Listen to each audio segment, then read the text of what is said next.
Hey review family, keep it tight. My name is Morse, the review guy, and I'm back again to bring you another video. And in this one I'm going to be covering the new FKA Twigs record entitled Magdalene or Magdalene, depending on what she was going for. So FKA Twigs is an English singer and songwriter that has been turning heads since she started dropping music. Her debut studio-length album, LP1, was this very interesting blending of the genres that was truly weird to behold, and going back as a retrospect in advance for this review, it really was ahead of the curve at its time. At the inception that she made this record, as well as the EP that followed it, Melissa, which was arguably even better than LP1, she really was showcasing the fact that she was able to blend avant-pop and art pop with electronic music, with glitch, and a lot of noise at times, and distortion at times, with this alternative R&B semblance to the whole thing to tie it up in a bow, not to mention her ability to make things sound very trip-hop inspired, sliding along like ice along these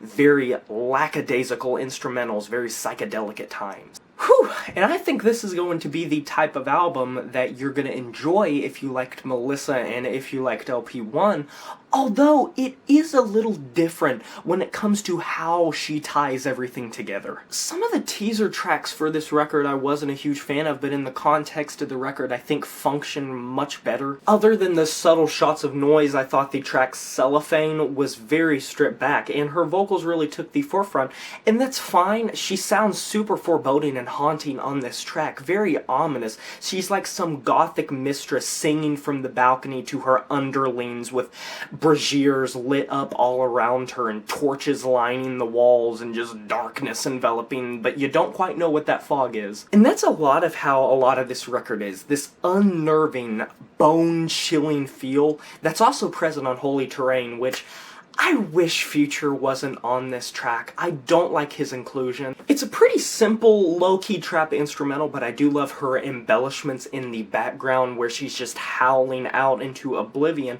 Her vocals are super quaint, close to the mic, hushed, very intimate.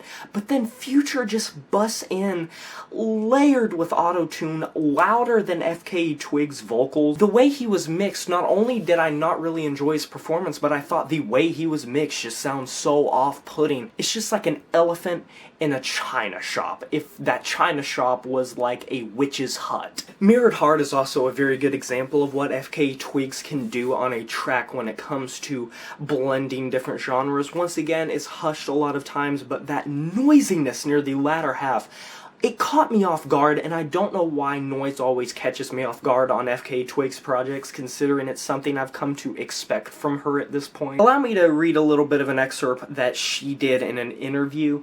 "I never thought Heartbreak could be so all-encompassing. I never thought that my body could stop working to the point that I couldn't express myself physically in the ways that I have always loved and found so much solace. I have always practiced my way into being the best I could be, but I couldn't do that this time. I was left with no option but to tear every process down. But the process of making this album has allowed me for the first time and in the most real way to find compassion when I have been at my most ungraceful, confused, and fractured. I stopped judging myself and at that moment found hope in Magdalene.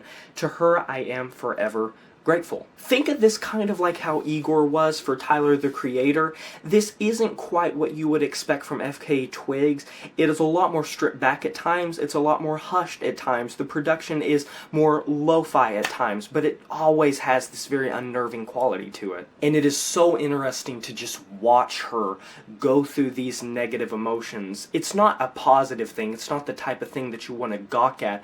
It's said that deep, dark emotions fuel the best art. Some of the best albums, some of the best artists, some of the best bands really were at their peak when either they were going through addictions or losses or bad moments in their lives. So I don't think it's super out of the realm of possibility to understand why this record from FKA Twigs came out so good. I wasn't expecting to like this record. I was not, because I didn't like the singles, but like I said, in context of the whole project, it sounds great. This is a lavishly produced record that just hits you straight on and makes it this full body experience that is super hard to explain afterwards, but afterwards you just want to start it all over again.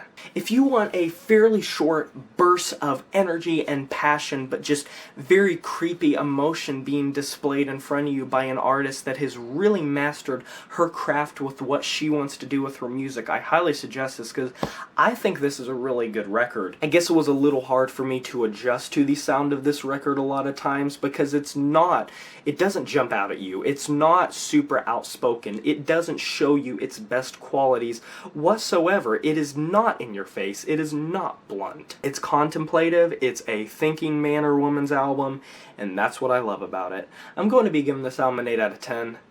And that is a wrap. Have you heard this new FKA Twigs album, Magdalene, Magdalene? If you have, let me know in the comment section below what you thought about it. I would love to discuss the record with you.